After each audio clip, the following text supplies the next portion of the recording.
चवन्नी की बरकत। आपने औरंगज़ेब आलमगीर का नाम सुना होगा। बादशाह वक्त था, वो कुरान पाक की किताबत करके टोपियाँ सीख कर रोज़ी कमाता था। सरकारी ख़जाने से अपने लिए कभी कुछ तक हासिल न करता।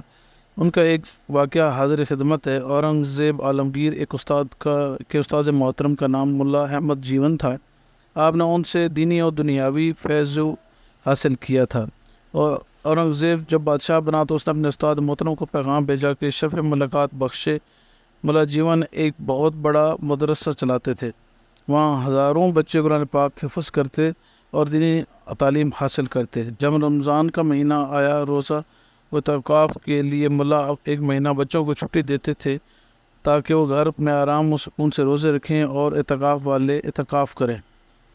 मदरसा एक माह बंद रहता था। मुल्ला अहमद जीवन अपने शागिर्द की दावत पर बादशाह से मिलने उनके पास तशरीफ़ ले गए।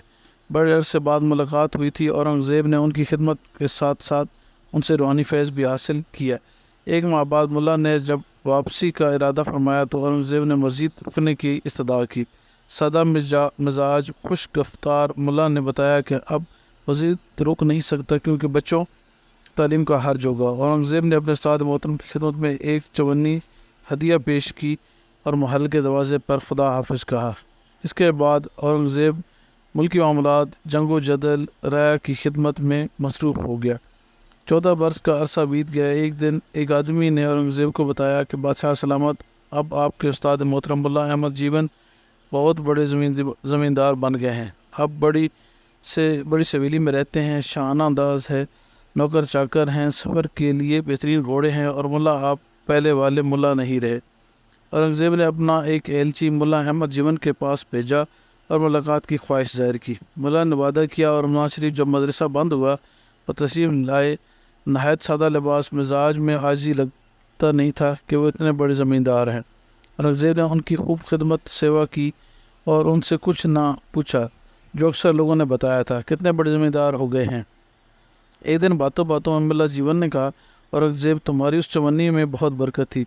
मैंने उस चवन्नी से कपास का बीज लिया जिसे बनोला कहते हैं। इस कपास काश्त की अल्लाह ने इतनी बरकत दी कि बयान से बाहर। चंद सालों में अल्लाह ताला ने बहुत कुछ दिया, बहुत करम किया। इस पर औरंगज़ेब ने अर्ज़ की, उस्ताद मोहतरम, वो चवन्नी रिज़्क़ हलाल से कमाई थी। इस पर औरंगज़ेब ने एक एलची चांदनी चौक में एक हिंदू बनिया के पास भेजा और उससे कहा कि वो फ़लाँ साल के हिसाब किताब वाला रजिस्टर ले आए। एलची ने जब उस हिंदू बनिया, जिसका नाम उत्तम चंद था, कि बादशाह का हुक्म सुनाया तो वो खाता लिए हाँफता काँपता बादशाह के हजूर हाजिर हो गया। और औरंगज़ेब ने कहा कि वो फ़लाँ साल के फ़लाँ महीने और फ़लाँ दिन का खाना खाता देखे और हिसाब किताब का बताए। इस पर उत्तम चंद को कुछ हौसला हुआ। उसने खाता खोला और दर तफसील बताने लगा। मुल्ला अहमद जीवन और बादशाह इसकी तफसील सुनने लगे। एक जगह पर उत्तम चंद खामोश हो गया। क्या हुआ? बादशाह सलामत, एक चवन्नी किसी को मजदूरी में दी मगर मजदूर का नाम नहीं पूछ सका। अगर इजाज़त हो तो कुछ तफसील याद है वो अर्ज़ करूं। बादशाह ने इजाज़त दी। इस पर उत्तम चंद ने कहा, बादशाह सलामत, उस रात मूसलाधार बारिश हुई, मेरे घर में पानी भर गया, मेरे कमरे की छत टपकने लगी थी। मैं बहुत परेशान हुआ। इसी परेशानी में बाहर निकला, एक आदमी लालटेन पकड़े नज़र आया। मैंने उनसे पूछा, भाई मजदूरी करोगे? उसने कहा, हाँ कर लूँगा। मैंने उससे मिलकर कमरे का सामान निकाला, छत पर मिट्टी डाली, फिर सामान वापस रखा। इस काम में 4-5 घंटे लग गए। इतनी देर में सुबह की अजान होने लगी। उस पर उस मज़दूर ने कहा, सेठ साहब आपका काम हो गया, मुझे इजाज़त दें। मैंने जल्दी से जेब में हाथ डाला। जेब में सिर्फ चवन्नी थी। मैं मजबूर, मेरे पास अगर रुपया ना सही उठनी ज़रूर देता।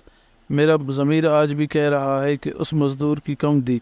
आज 15 बरस होने को आए हैं, मुझे वो अजीम शख्स भूलता नहीं।